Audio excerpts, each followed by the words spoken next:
ओंकार स्वरूप भगवान शिव एवं आदिशक्ति जगत जननी जगदम्बा के अन्य उपासक श्रद्धालु सज्जन वृंद, माताएं बहनें, छोटे छोटे बच्चे बच्चियां एवं दूर दूर से आए हुए सब गृहस्थ सज्जन वृंद, आदिशक्ति मां भवानी की असीम कृपा है जो उनके दरबार में हमें कुछ क्षण बैठने का सौभाग्य मिला है। उनकी कृपा से निश्चित रूप से किसी न किसी जन्मों का उनके साथ हमारा कुछ नजदीकी रिश्ता रहा होगा, जो इस प्रतिकूल समय में भी हमें उनके चरणों में बैठ करके उनकी अमृतमयी कथा श्रवण करने का सौभाग्य प्राप्त हो रहा है।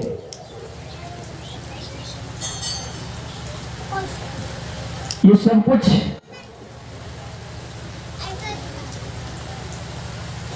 उन्हीं के कृपा प्रसाद से प्राप्त होता है। उनके मर्जी के बिना कुछ नहीं कर सकते हैं हम।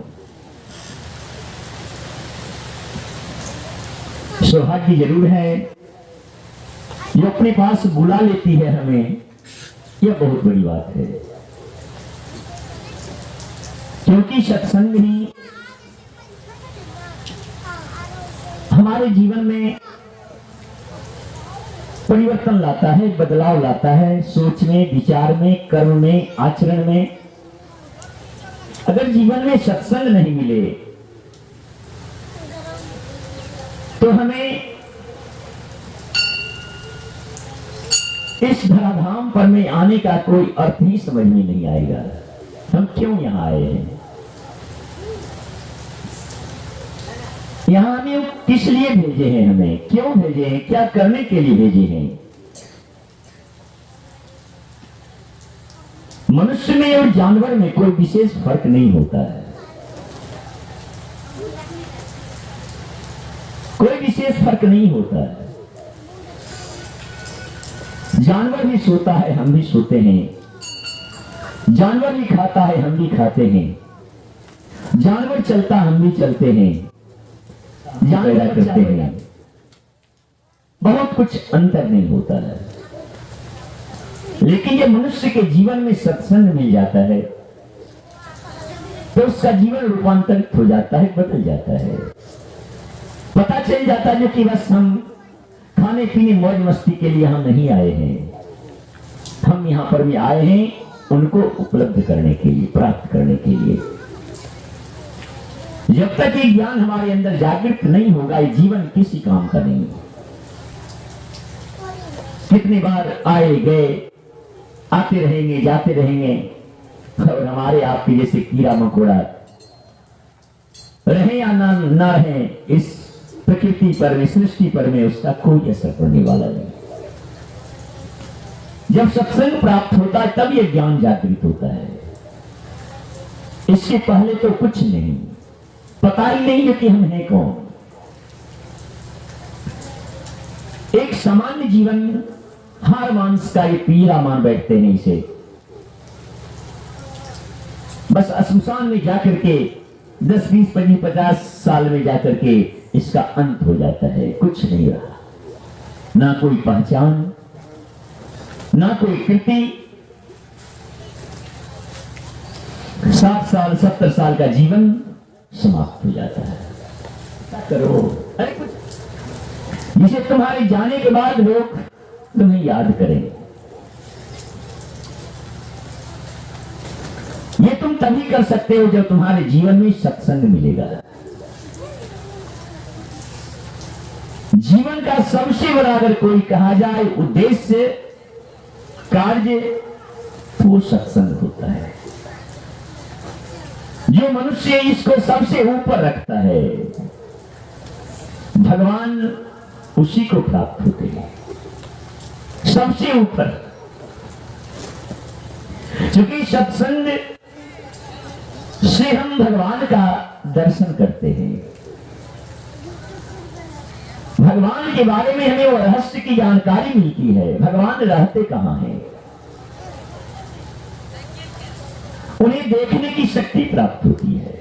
अगर सत्संग ही नहीं मिला है तो ये पूरे जीवन किसी काम का नहीं, किसी काम का ये जीवन नहीं रहेगा। इसीलिए सत्संग की महिमा वेद शास्त्रों में कहा गया है, एक घड़ी एक क्षण के लिए भी अगर जीवन में सत्संग प्राप्त हो जाए, ध्यान से सुनेंगे, आपको लगता होगा मैं तो कितने बार सत्संग सुना, ये क्षण की बात क्या करते हैं ये, मैं तो पूरे जीवन में कितने बार सत्संग सुना।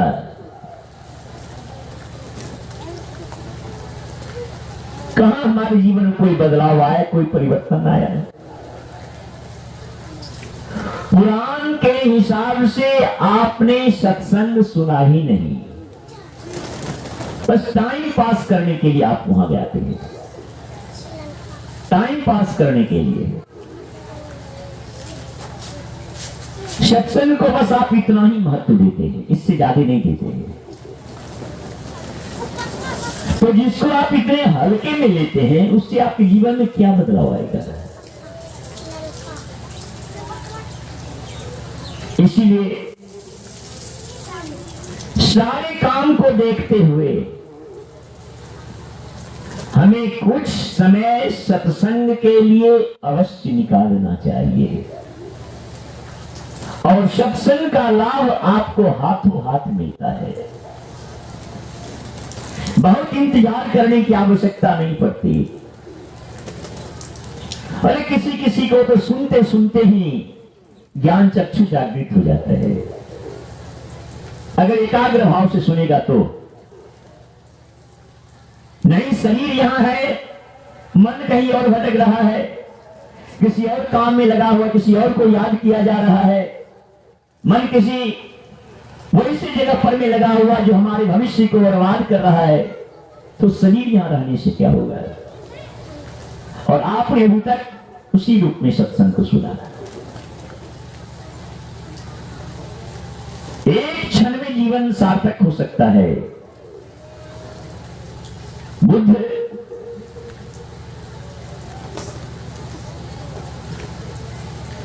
जब उन्हें यह पता चल गया था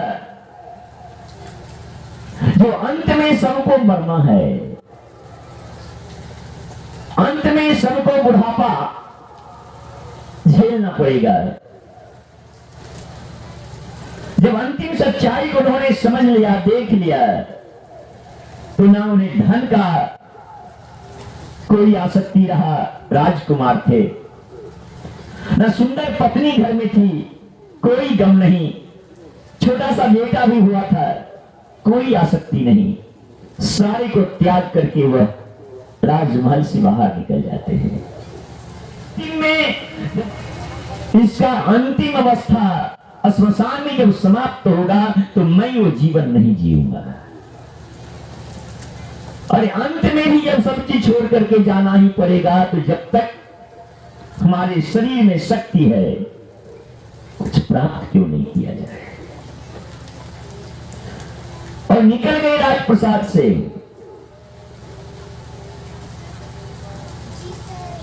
कठिन से कठिन साधना किया उसने, कभी करके उल्टे लटक जाते थे पेड़ में, अन्न पानी त्याग देते थे, कुछ नहीं खाते पीते थे, महीनों महीनों दिन एक आसन से बैठे रह जाते थे, शांति खोज रहे थे, उपदेश करते थे, लोगों को ज्ञान देते थे।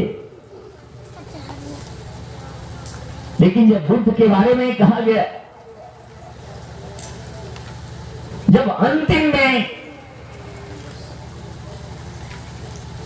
जब महानिर्वाण की ओर आगे बढ़े, तो महानिर्वाण बस एक शब्द महानिर्वाण उपलब्ध करा देता है, और वो एकमात्र छोटा सा शब्द है। बुद्ध ने कहा तृष्णा। जब तक तुम्हारी तृष्णा, कुछ नहीं मिलेगा, खाली रह जाओगे। इसलिए तृष्णा जब तक हमारे अंदर है, तुम पशु हो, तुम इंसान हो नहीं सकते, तुम जानवर हो, और जानवर बनकर के ही मर जाओगे, कुछ नहीं मिलेगा जब तक तुम्हारी तृष्णा समाप्त नहीं होती। बस यही से निर्वाण आरंभ होगा, तृष्णा समाप्त होना। जीवन कितने बार आया, कितना बार चला गया, कितना बार मिलेगा, कितना बार जाएगा, लेकिन वो तृष्णा हमें 84 लाख का चक्कर कटवाती रहता है। सत्संग हमारे जीवन में बहुत आवश्यक है, इसीलिए समय निकाल करके भगवान की कथा में एकाग्र होकर के श्रवण करना चाहिए, संकल्प के साथ। आपके जीवन में अपूर्णता का बस एक ही कारण है, जो कि आपके अंदर संकल्प की शक्ति नहीं है। हर क्षण संकल्प बदल जाता है। काश अगर आपका संकल्प मजबूत होता है, तो कम से कम ये जीवन जो जानवर का जीवन है, इससे ऊपर चले जाते हैं। संकल्प मजबूत होना चाहिए, समझौता नहीं करना। किसी भी तरह की परिस्थितियां आ जाए, और इसके संकल्प में शक्ति होता है ना, वो जीवन, उसका जीवन रूपी गाड़ी कभी रुकता नहीं है, आगे बढ़ते जाता है। हाँ, संकल्प में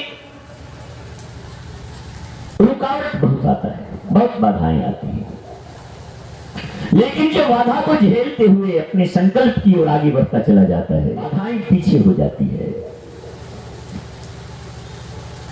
इसीलिए चाहे कुछ भी हो जाए, किसी की परवाह करने की कोई आवश्यकता नहीं। कौन किसको साथ दिया है आज तक? जो कुछ भी जीवन में आपको सुख और दुख मिलता है, बस वो सिर्फ आपके अपने कर्मों का ही फल है। कोई आपको दुख नहीं देता, कोई आपको कष्ट नहीं देता, सब आपके अपने कर्मों का ये फल है। इसकी जानकारी भगवान की कथा में मिलती है।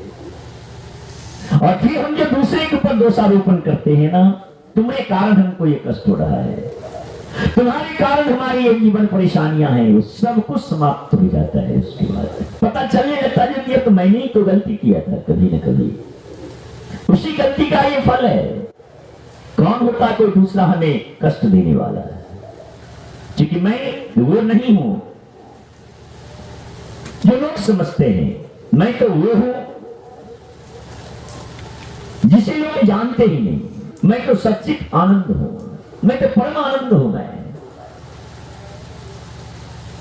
परम आनंद को क्या कोई कष्ट दे सकता है? परम आनंद ही तो परमात्मा होते हैं ना। जो इस आनंद को उपलब्ध कर गया, उसके जीवन में शेष किसी भी प्रकार का सांसारिकता का कोई स्थान ही नहीं रहता है, कोई स्थान नहीं रहता है। ये सारी ज्ञान हमें सत्संग के माध्यम से प्राप्त होता है। माता की कृपा है, जो कि ऐसा विषम मौसम में भी आप बैठ करके भगवान की कथा सुन रहे हैं। माता की कृपा है, इसलिए आज की जैसी स्थितियां, लग रहा था बस सिर्फ मंच पर मैं आरती मंगल करूंगा, लेकिन जब मन के अंदर विचार ऐसा आता है जो कि नहीं, हमें लोगों को, औरों को सही रास्ता बताना है, अपने सनातन धर्म में हमें जो जीने का रास्ता बताया गया है वो रास्ता बताना है, तो किसी न किसी रूप में नारायण अवसर दे देते हैं।